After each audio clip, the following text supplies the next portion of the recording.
नमस्कार, मैं डॉक्टर कंचन सिंह भारत होम्योपैथी में आप सभी का स्वागत करती हूँ। और आज के इस वीडियो में मैं आप सभी से बात करने वाली हूँ कि एक अस्थमैटिक पेशेंट अपने इम्यूनिटी को कैसे बढ़ा सकता है। क्या अंजीर का सेवन करके वो अपने अस्थमा से निजात पा सकता है या नहीं पा सकता है। अक्सर पेशेंट का ये सवाल होता है कि मैम हमें बहुत वीकनेस आ रही है, हमें अस्थमा की परेशानी बहुत लंबे समय से है, हमने अपनी डाइट में काफ़ी चेंजेस कर रखा है, लेकिन फिर भी हमें क्या हो रहा है कि हमें कमज़ोरी बहुत महसूस हो रही है। तो क्या हम कोई ड्राई फ्रूट्स खा सकते हैं या नहीं खा सकते हैं। तो चलिए आज मैं इसी सवालों का जवाब देने आई हूँ। क्या एक अस्थमैटिक पेशेंट अंजीर का सेवन कर सकता है या नहीं कर सकता है, और अंजीर के सेवन करके वो अपने इम्यून सिस्टम को कैसे इंक्रीज कर सकता है। हमें हमारे शरीर को हेल्दी रखने के लिए जो हमारी डाइट है उसमें बहुत सारे पौष्टिक फलों और सब्जियों का लेना बहुत ज़रूरी होता है।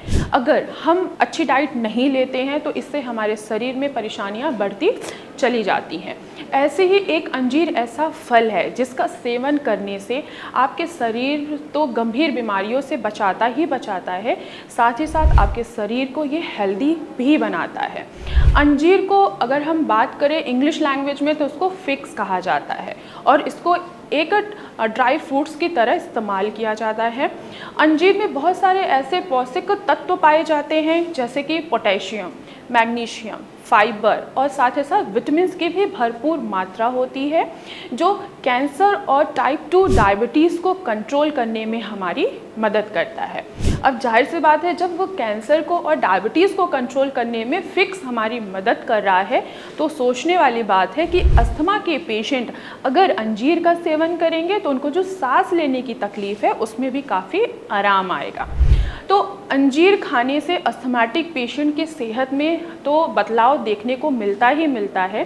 साथ ही साथ जो अस्थमा के सिम्टम है जैसे कि कफ आना, बार बार बलगम बनना, सांस लेने की तकलीफ़ होना, सीने में जकड़न महसूस होना और साथ ही साथ सीने से घड़ घड़ की आवाज़ आना, अगर एक अस्थमैटिक पेशेंट अंजीर का सेवन करता है तो जो उसका बलगम का प्रोडक्शन ज़्यादा हो रहा है ब्रोंक्यूल्स में, उसका प्रोडक्शन धीरे धीरे कम होता चला जाएगा और सांस लेने की कंप्लेंट जो है पेशेंट को वो भी कम होती चली जाती है। क्यों? क्योंकि फिक्स में क्या पाया जाता है, पोटेशियम की भरपूर मात्रा होती है जो बलगम को बनने से रोकती है, जिसके वजह से आपको सांस लेने में परेशानी नहीं आएगी। तो अंजीर एक अस्थमा पेशेंट के लिए सबसे अच्छा ड्राई फ्रूट्स माना जाता है। तो एक अस्थमैटिक पेशेंट अंजीर का सेवन कर सकते हैं और अपने शरीर में आए हुए कमज़ोरी को भी अंजीर का सेवन करके ख़त्म कर सकते हैं और साथ ही साथ अपनी इम्यूनिटी को भी बढ़ा सकते हैं। अब सवाल आता है कि आखिर हम अंजीर कैसे खाएं। तो अंजीर आप कैसे खा सकते हैं। आपको अंजीर को मेथी पाउडर और एक शहद के साथ मिक्स करके रोज़ाना आपको खाना है। इससे आपका बलगम का प्रोडक्शन कम हो जाएगा और आपको जो सांस लेने की तकलीफ़ है, साथ ही साथ जो आपके चेस्ट में घड़ घड़ की आवाज़ आती है, जो कंजेशन फील होता है, उसमें भी आपको आराम आएगा। तो एक अस्थमैटिक पेशेंट अंजीर का सेवन कर सकता है। तो आज की वीडियो में बस इतना ही। फिर मैं मिलूँगी नेक्स्ट वीडियो में। तब तक के लिए धन्यवाद।